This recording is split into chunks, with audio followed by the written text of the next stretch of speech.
But joining me now is a governor who refused to give in to the left's demands and lockdown requests, Governor Kristi Noem of South Dakota.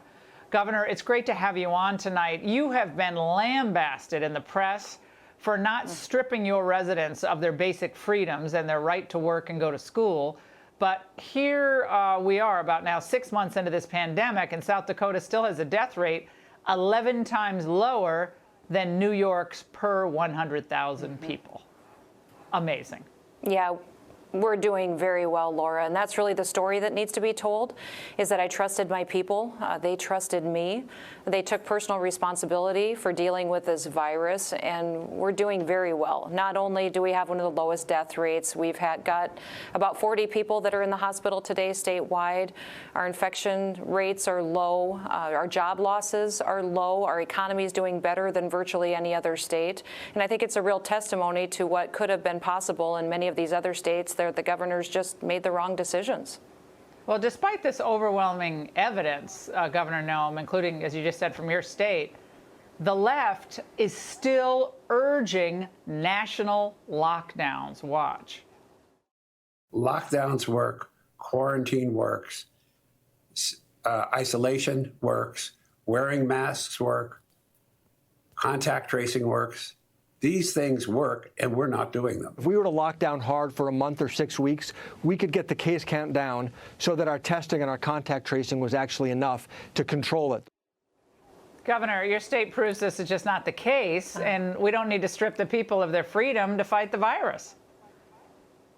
You know, what works is washing your hands, making good decisions. I think what we're seeing there is encouraging leaders to make decisions where they will overstep their authorities in a time of crisis.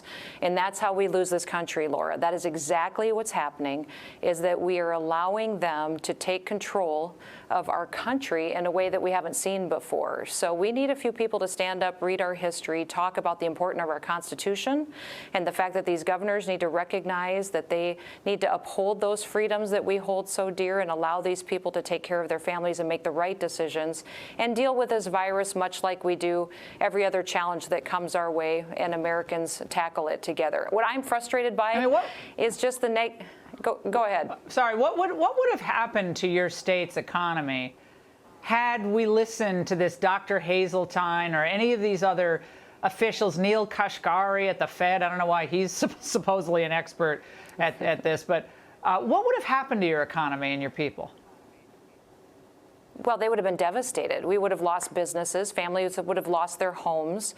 We would have seen so many more people still continue to get sick, still be hospitalized, but they'd be doing it with less resources to take care of each other and less of an ability to really go forward and provide for their families. So that's the challenge here, is that our state is so diverse. We have very urban areas, but we also have very rural areas.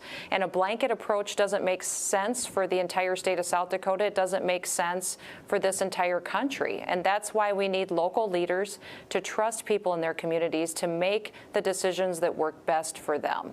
And we also need them to be optimistic, Laura. I mean, this negativity that we hear from leaders and doctors about how terrible the situation is in our country, we're in a good spot. We are driving down our death rates. The virus is moving across the country, but we're taking care of people. They're getting the resources. The administration has helped governors respond to their people. I worry about these kids that turn on the news and hear their parents talking about being scared and hear news anchors talking about being worried and doctors. We wonder why our kids are struggling with anxiety. Let's be optimistic. There's concern about this big motorcycle rally that's happening this weekend in South Dakota, and we don't have to play the soundbite. Oh my God, on television, all the cable news. How dare you? It's going to become a super spreader event, Governor, a big super spreader event. Look at all those people. Look at how they gather.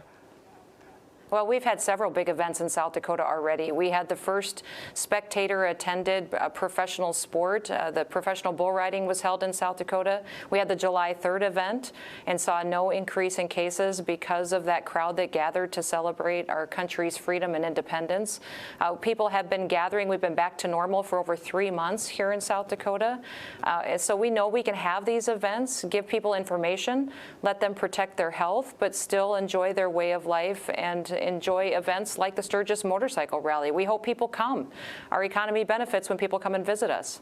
Well, lucky residents and citizens of the great state of South Dakota, because we're stuck in the D.C. metropolitan area with horrible leadership. And Governor, we just wish you the best of luck this weekend and going forward, and check back with us soon. Well, thank you, Laura. Appreciate it.